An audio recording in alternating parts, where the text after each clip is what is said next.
बड़े मराठा लीडर शरद पवार ने साल 1999 में कांग्रेस से अलग होकर जिस नेशनलिस्ट कांग्रेस पार्टी यानी एनसीपी को बनाया था, उसका चुनाव चिन्ह घड़ी अब उनके भतीजे अजीत पवार ने छीन लिया है।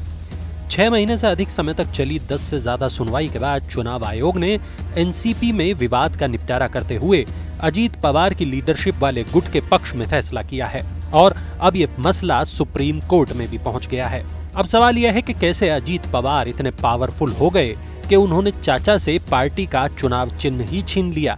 लेकिन पहले आपको ये बताते हैं कि क्यों अजीत पवार अपने उस चाचा से नाराज हो गए जिन्होंने अजीत को राजनीति का ककहरा सिखाया था। दरअसल महाराष्ट्र की राजनीति में कुछ ऐसे संकेत मिल रहे थे कि एनसीपी के चीफ शरद पवार अपने भतीजे अजीत पवार की बजाय अपनी बेटी सुप्रिया सुले को अपनी विरासत सौंपने जा रहे हैं। शरद पवार का यह फैसला अजीत पवार की राजनीति को पीछे धकेल सकता था, लिहाजा उन्होंने बीजेपी के साथ हाथ मिलाकर यह साबित कर दिया कि महाराष्ट्र की राजनीति में उन्हें खारिज करना मुमकिन नहीं है।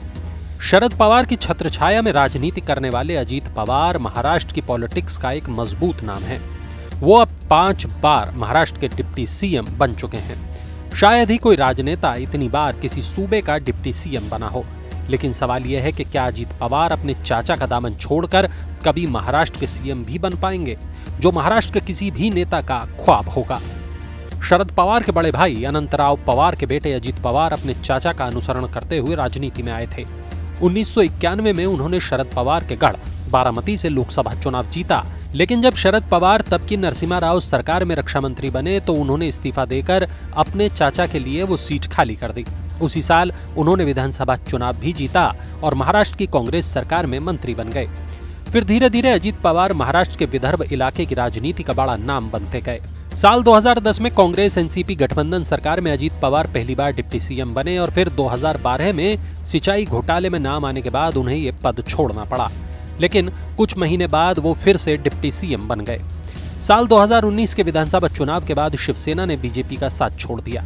अजीत पवार बीजेपी के खेमे में जाकर डिप्टी सीएम बन गए, लेकिन ज्यादा दिन तक वो इस पद पर नहीं रह सके। कांग्रेस, शिवसेना और एनसीपी गठबंधन की सरकार में एक बार फिर वो डिप्टी सीएम बने, लेकिन जब शिवसेना नेता एकनाथ शिंदे ने बगावत की तो वो सरकार गिर गई और अजीत पवार विधानसभा में नेता प्रतिपक्ष बन गए। लेकिन कुछ वक्त बाद अपने चाचा से बगावत करके एक बार फिर उन्होंने बीजेपी के साथ मिलकर डिप्टी सीएम की कुर्सी हासिल कर ली।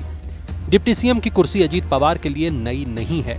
जाहिर है उनका निशाना तो सीएम की कुर्सी ही होगी।